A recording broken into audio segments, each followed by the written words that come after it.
वो कहते हैं ना, वक्त बदलते देर नहीं लगती, और ठीक हुआ भी वैसा ही है।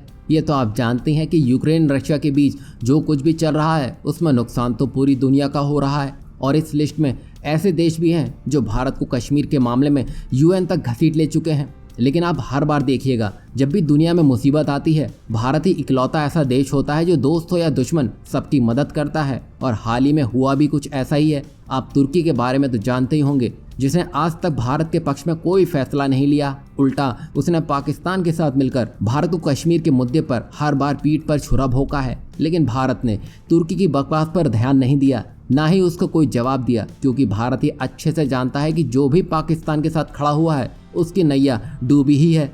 और ठीक वैसे ही तुर्की अब दो राह पर खड़ा हुआ है, और आज वही तुर्की भारत की शरण में आ चुका है और भारत से मदद मांग रहा है। और यहाँ भारत ने अपना बड़ा दिल दिखाते हुए तुर्की की झोली भी भर दी है। दरअसल इस समय तुर्की में अनाज की भयंकर किल्लत चल रही है, क्योंकि यूक्रेन से जो सप्लाई तुर्की आने वाली थी वो नहीं आ पाई है। तभी इसी को लेकर दुनिया भर में भारत की कृषि उपज की मांग लगातार बढ़ती जा रही है। इस बीच पहली बार तुर्की ने भारत से 50,000 टन गेहूं की मांग की है।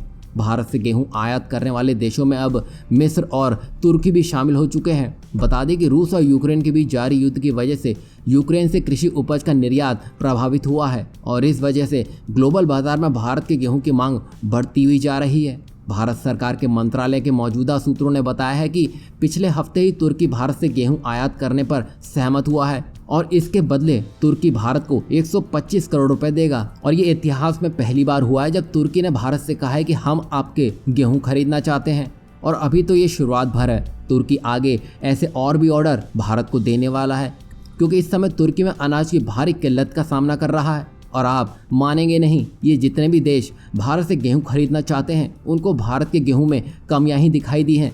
क्वालिटी के मामले में उन्होंने हर बार भारत के गेहूं को रिजेक्ट ही कर दिया है, और आज वही देश अपनी झोली फैलाकर भारत से मदद मांगने में सबसे पहले पहुंच गए हैं। इससे आप भारत की ताकत का अंदाजा लगा सकते हैं। भारत को सबने झुकाने की कोशिश की है, लेकिन भारत सबको साथ लेकर चलने पर यकीन करता आया है। तभी आज जरूरतमंद देशों की मदद भारत ही कर रहा है, और भारत ने तुर्की की मदद ऐसे समय में की है जब वो अनाज के लिए जूझ रहा है। भारत की ऐसे समय में की गई मदद तुर्की कभी नहीं भूलेगा। भारत चाहता भी यही है, क्योंकि पाकिस्तान से तुर्की की बढ़ती हुई दूरी भारत के लिए फायदेमंद सिद्ध होगी। अब देखना ये दिलचस्प होगा कि इतना सब होने के बाद भी तुर्की के व्यवहार में क्या कुछ परिवर्तन दिखता है, या अब भी वो टस से मस नहीं होता है।